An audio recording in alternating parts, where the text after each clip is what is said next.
Bienvenidos gourmets, hoy vamos a elaborar un postre imprescindible del otoño.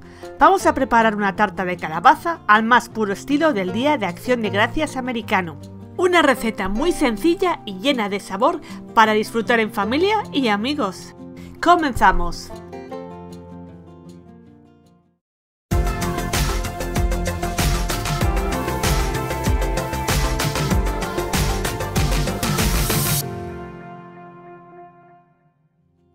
Empezamos preparando el puré de calabaza. Para ello, vamos a cortar longitudinalmente una calabaza pequeña, de 1 kilo de peso, y le quitamos bien todas las semillas de ambas partes. Ponemos papel de horno en una bandeja y encima las dos mitades de la calabaza con la piel hacia arriba. Calentamos el horno a 175 grados y dejamos cocinar la calabaza entre 1 hora y cuarto y hora y media. Una vez esté tierna la calabaza, la retiramos del horno y dejamos enfriar. Mientras tanto, continuamos con la receta. En un bol grande echamos 2 huevos enteros y la yema de un tercero. Añadimos 90 gramos de azúcar moreno y otros 60 gramos de azúcar blanco. Con la ayuda de unas varillas, integramos bien los ingredientes.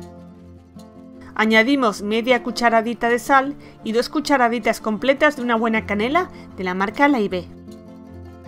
También echamos una cucharadita de jengibre molido, 1/4 de cucharadita de nuez moscada molida y otro 1/4 de clavo molido, todo de la marca Laibé.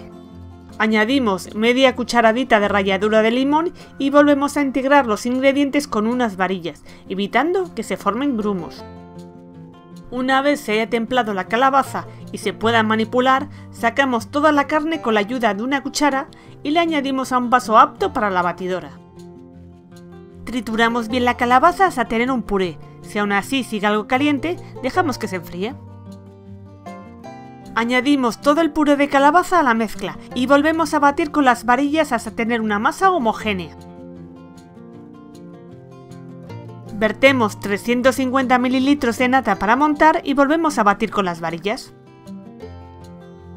Usaremos mantequilla derretida para lubricar el molde. Nosotros hemos elegido un molde de 28 centímetros para que quede una tarta bajita.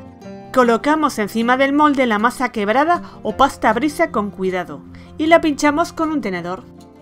Vertemos la masa con la ayuda de un cazo, con cuidado de no llenarlo hasta el borde.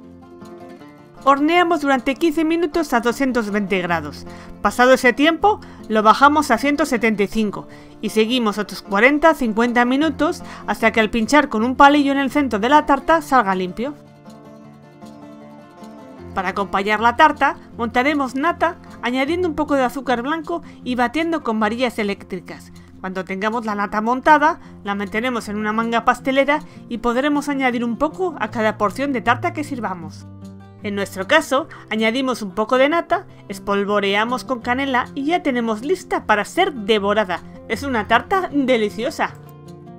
Recuerda que puedes apoyar al canal dando me gusta al vídeo, dejando un comentario y suscribirte para disfrutar de más recetas. Y como siempre, os animamos a hacer esta receta en casa.